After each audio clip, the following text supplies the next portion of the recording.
قرآن کا پیغام، پارہ نمبر 12۔ وَمَا مِن دَابَّةٍ فِي الْأَرْضِ إِلَّا عَلَى اللَّهِ رِزْقُهَا وَيَعْلَمُ مُسْتَقَرَّهَا وَمُسْتَوْدَعَهَا كُلٌّ فِي كِتَابٍ مُبِينٍ۔ اللہ تعالیٰ نے تمام جاندار اور انسانوں کی روزی اپنے ذمے لے رکھی ہے۔ پیدائش سے لے کر وفات تک وہی ان کی روزی کا مکمل انتظام کرتا ہے۔ کوئی بھی انسان اپنی روزی مکمل کیے بغیر دنیا سے رخصت نہیں ہو سکتا۔ اس لیے ہر مسلمان کو اس بات پر یقین کرتے ہوئے جائز و حلال روزی حاصل کرنا چاہیے اور ناجائز و حرام سے بچنے کا اہتمام کرنا چاہیے۔ وَيَا قَوْمِ اسْتَغْفِرُوا رَبَّكُمْ ثُمَّ تُوبُوا إِلَيْهِ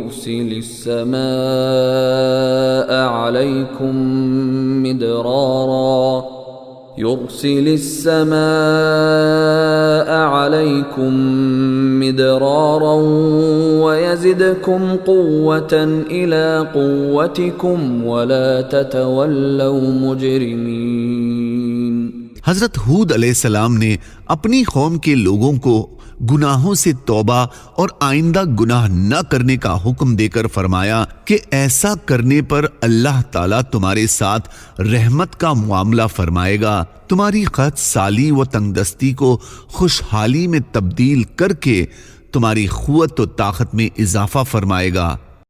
وَأَقِمِ الصَّلَاةَ طَرَفَيِ النَّهَارِ وَزُلَفًا مِّنَ اللَّيْلِ إِنَّ الْحَسَنَاتِ يُذْهِبْنَ السَّيِّئَاتِ ذَلِكَ ذِكْرَى لِلذَّاكِرِينَ۔ اے پیغمبر، دن کے دونوں کناروں پر اور رات کے حصوں میں نماز قائم کرو، یقیناً نیکیاں برائیوں کو مٹا دیتی ہے۔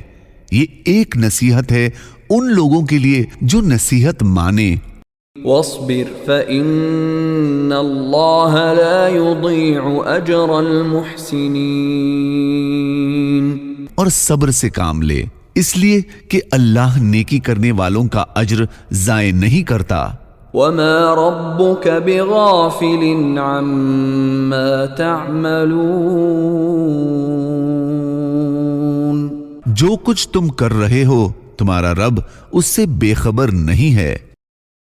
قال يا بني لا تقصص رؤياك على إخوتك فيكيدوا لك كيدا إن الشيطان للإنسان عدو مبين۔